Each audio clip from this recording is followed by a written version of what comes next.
Welcome. This is Math 145, Section 8.2. And here we're doing very similar things to what we did in 8.1 when we looked at the sample means. But here we're doing it with sample proportions or percentages. So thinking about taking a sample and asking a yes or no question, like, do you like fried Twinkies? Well, what's the probability that I take a sample of, say, 100 people and I get more than 50% say, yes, I like fried Twinkies? Can I calculate that? Why, yes, I can. And the reason I can is because p hat, or the sample proportion, sample percentage, is going to be normally distributed under a fairly short list of criteria. So we are going to look at that criteria on the next page, but first off, let's look at these couple definitions just to kind of get the notation down of what we're talking about. And then, quite frankly, you could probably do number 1 too. I'm just asking you to find a sample proportion and label it properly as p hat. So go ahead and read over all of that, do number 1, and come back when you're ready. All right, we start off the idea with population proportion. Now, this is the proportion or percent of the individuals that share some characteristic in the population. This is going to be denoted by P. Oftentimes we don't know P, but you will see in some problems we will assume P to be a certain value, or more complicated problems will have us do some really fancy statistics that tests if P could be a certain value. We'll see that at the very end of these notes, in fact. So the next definition, of course, you have a sample proportion. That is the idea that you're going to take a sample of size n from the population and ask your question. It's going to be a yes or no question, like, do you like fried Twinkies? Or do you have tattoos?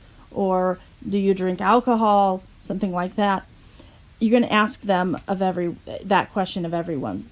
The sample proportion will be denoted by p hat. It is P with a little party hat. And it is simply the ratio of number of people who said yes to the whole number of people. So there's that. And in number 1, it said it has a random sample of 125 Americans. 28 of them have tried and like fried Twinkies. Find the sample proportion and label it as p hat, and all I need to do is put 28 over 125. That makes exactly 0.224, which I could write as 22.4%. So I have this sample data, let's say, that 22.4% of this sample like fried Twinkies. The question that we would really like to answer is, what does that tell us about the whole population? And again, just like we saw in chapter or section 8.1, since a different random sample would have resulted in a slightly different p hat, we say that the sample proportions are random variables. And we can do this chapter 7 stuff with normal distributions with our p hats in mind, just like we did with x bar in the last section. So let's go on and see some examples. Okay, long story short, we have this really important information, and that is that the sampling distribution of p hat is in fact normal if n times p times 1 minus p is greater than or equal to 10, which is to say your sample size needs to be big enough. You'll remember, in order to do our normal methodology with these problems, you're going to need to know mu and you're going to need to know sigma, right? And so facts number 2 and 3 get at that. All right, the mean of the sampling distribution of p hat is mu of p hat, notice that harkens back to that mu of x bar notation from 8.1. Now we have mu of p hat, and it is equal to p, the population proportion. And that's why I say an awful lot of these problems, you're going to assume that you actually know p, even though really, in reality, you wouldn't. It's a little weird. Okay, and then number 3, fact 3, it says the standard deviation of p hat is that formula there. Okay, so essentially, we're going to be asked questions like this letter E all the way down here at the bottom. What's the probability that I sample and I get a sample proportion more than 22%? And what I'm going to do is I'm going to draw a normal curve, and I'm going to plot the mu, and then I'm going to plot this 22%, wherever the heck that is, I don't know, and then shade, right, and find that area. And how do I do that? Well, chapter 7 stuff, okay? So, of course, we're not there yet. We're not there yet. We've got a lot of this stuff to get to first. So let's back up a bit, and we will do number 2. And oh, by the way, just before before I let you go on that, this thought bubble is also just like the thought bubble similarly that I had in 8.1 notes. This is basically just saying that, it does need to be a random sample. The sample values, or the people in your sample, or the cars, or the whatever you're sampling, need to be independent. If the sample size is less than 5% of the population size, you basically can assume independence. So that is not talked about a whole lot, but we will actually see that on the next page a little bit. So let's have you pause me down and do at least 2A through C. Maybe you do D.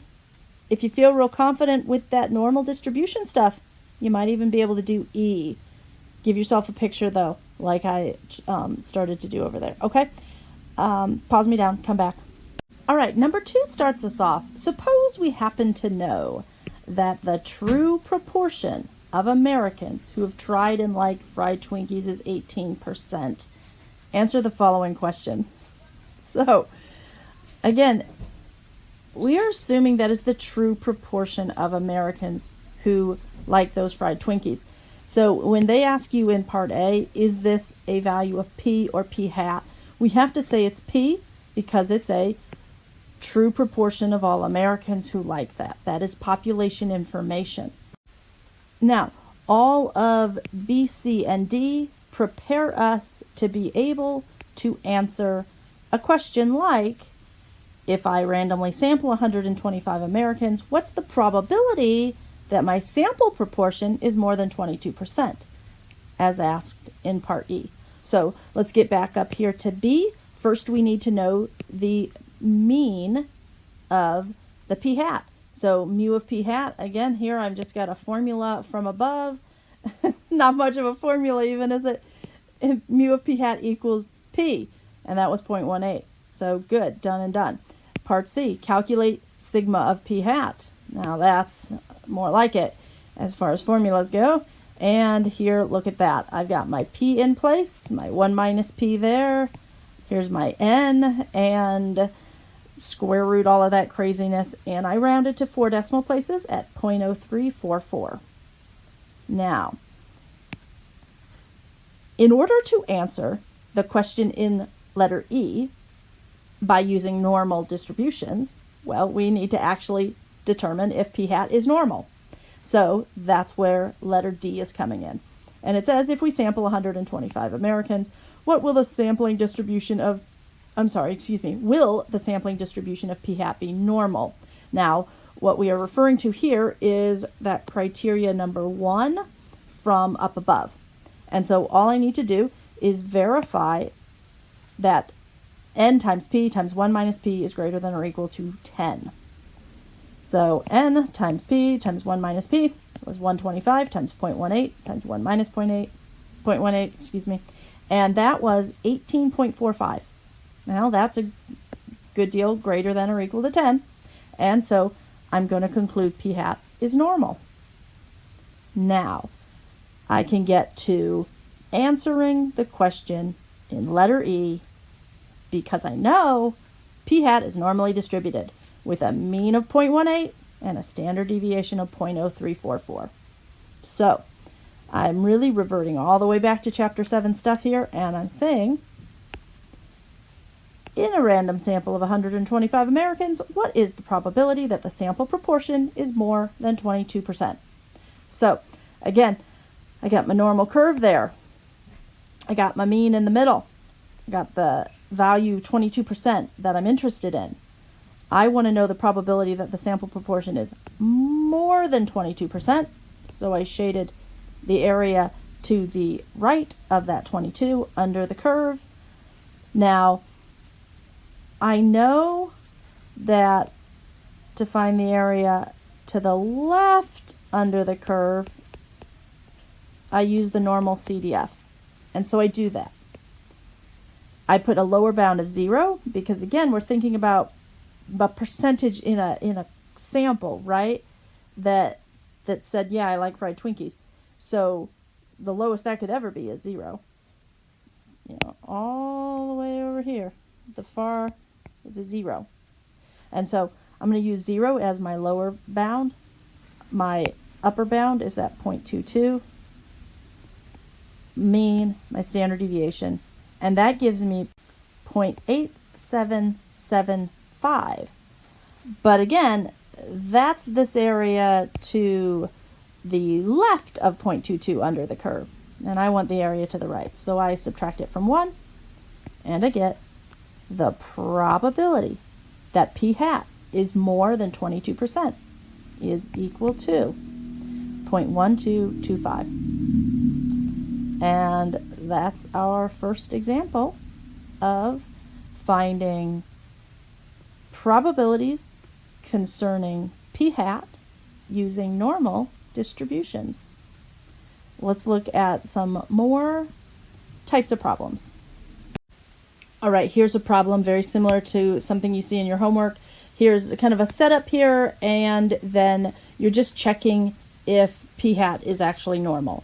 The criteria in part B is what you see as number 1 on the very last page, those three bits of information about p hat. And then the thing from letter A here is actually talked about in the thought bubble there. We're actually checking if the sample size is less than or equal to 5% of the population size. And that is, again, something they talked about in the large thought bubble on the previous page. So pause me down, do that on over, stick those numbers in, see if it all checks out, and then come back.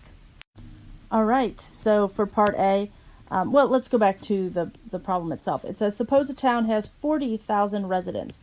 That is telling us the population size, or capital N. It says the true proportion of residents who support the installation of a statue of their fine mayor is 14%. Again, that's the true proportion of the population. And so this is telling me that P is 0.14. Pollsters asked a sample of 1,500 residents. That's giving me an N value, a lowercase n value, a sample size. They asked those residents if they support the statue. Check to see if the sampling distribution of p hat is normal by doing the following. And again, number 1, or letter A, excuse me, it says check that lowercase n is less than or equal to 0.05 times uppercase n. And really what you're doing is you're checking to make sure the sample size is very small compared to the population size. And so the lowercase n, I put in at 1,500. I put in the uppercase n at 40,000. I multiplied it by 0.05, and that was 2,000.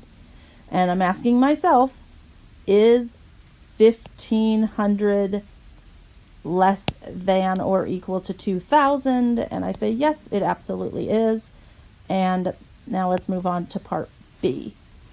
I need to check that n times p times 1 minus p is greater than or equal to 10. So of course I calculate n times p times 1 minus p.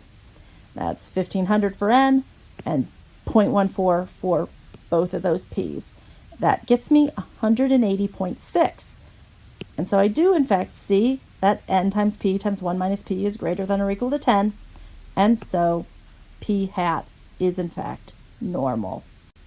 By the way, the reason we would want to establish if in fact p hat was normal or not is if I wanted to answer questions like, if I sample 1,500 people, what's the probability that I get a sampling proportion of 50% or more? That seems fairly unlikely, doesn't it, given that the true proportion is 14%. Anyway, there are lots of good questions that can come out of that. Now, number 4, I will have you do, please, and that is just about, again, making sure that np times 1 minus p is greater than or equal to 10. So read that over, pause me down, of course, do it, and come back. All right, so what we've got here is a researcher who's studying public opinion of proposed food stamp policy changes obtains a simple random sample of 50 adult Americans, and asks them whether or not they support the changes. Assume the true proportion of Americans who support the changes is 20%.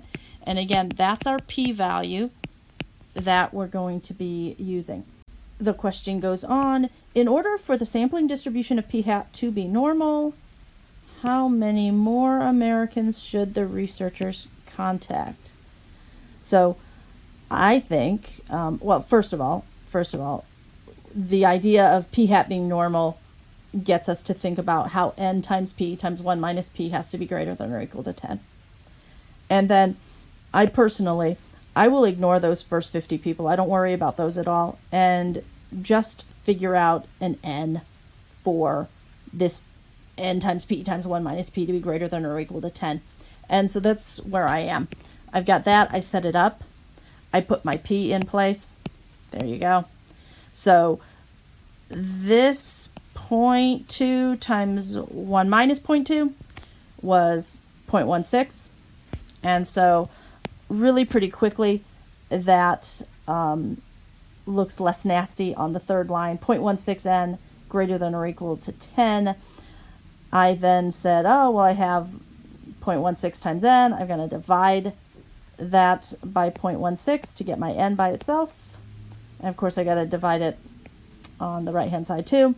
When I divide 10 divided by 0.16, I get 62.5. So I have n is greater than or equal to 62.5. But remember, these are people that we're going to ask their opinion of. So we can't ask half a person. And so I'm going to round that up to 63. Since I already have 50, then I know I need to sample 13 more.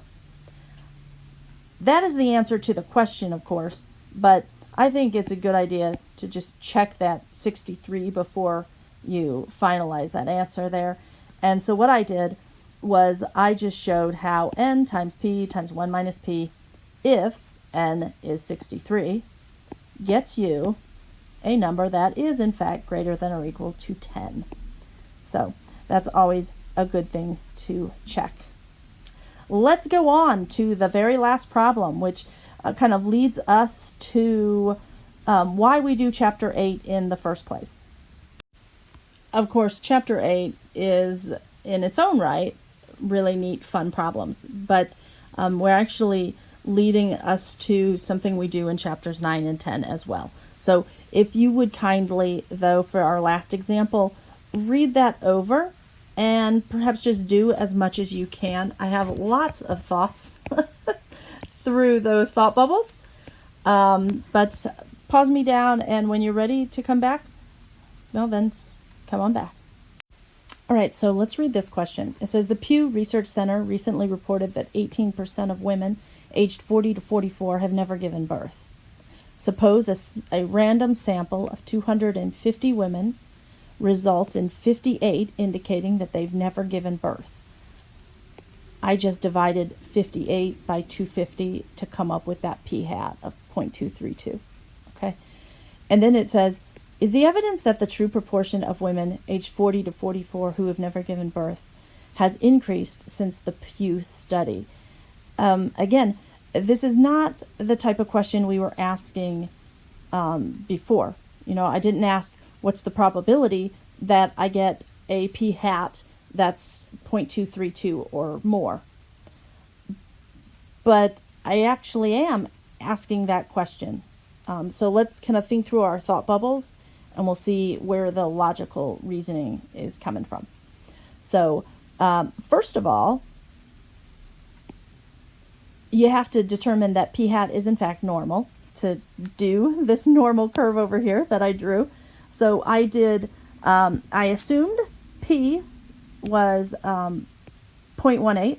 I assumed that the Pew Research Study has a true measure of the population proportion of women in that age group that have never given birth. And in doing so, I was able to figure out that 250 women was plenty to sample, and I can assume p hat is normal. Under that assumption, what we are going to do is we are going to find the probability that p hat is greater than or equal to 0.232. And so what that's going to tell me, the second thought bubble tells me, is that that's going to tell me how likely it is that a sample of this size produced a result that's this far or farther from the true percentage of 0.18. So why don't you actually pause me down and do that? Find the probability that p hat is greater than or equal to 0.232. Remember, you need the mu of p hat and the sigma of p hat.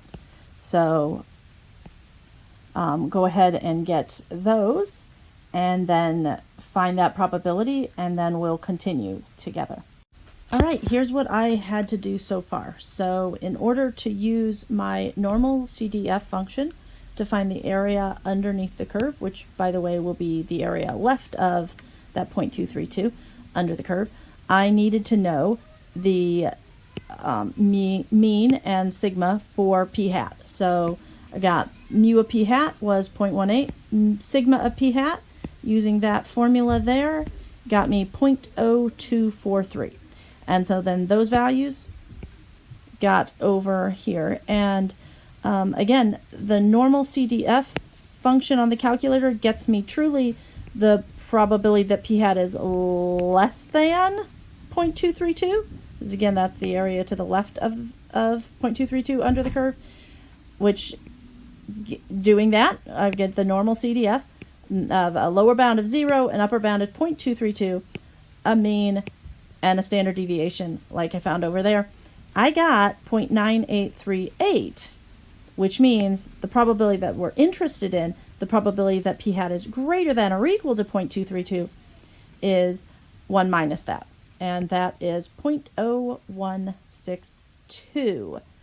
Now, what that means is about 1.62% of all samples of size 250 will result in a p hat of 23.2% or more, assuming p is really 18%. All right, let's make sense of that. All right, now, way back when, back even in section 5.1, we talked about if the probability of an event was less than 5%, it would be unusual. Now, here's the idea. This result we got is unusual, isn't it?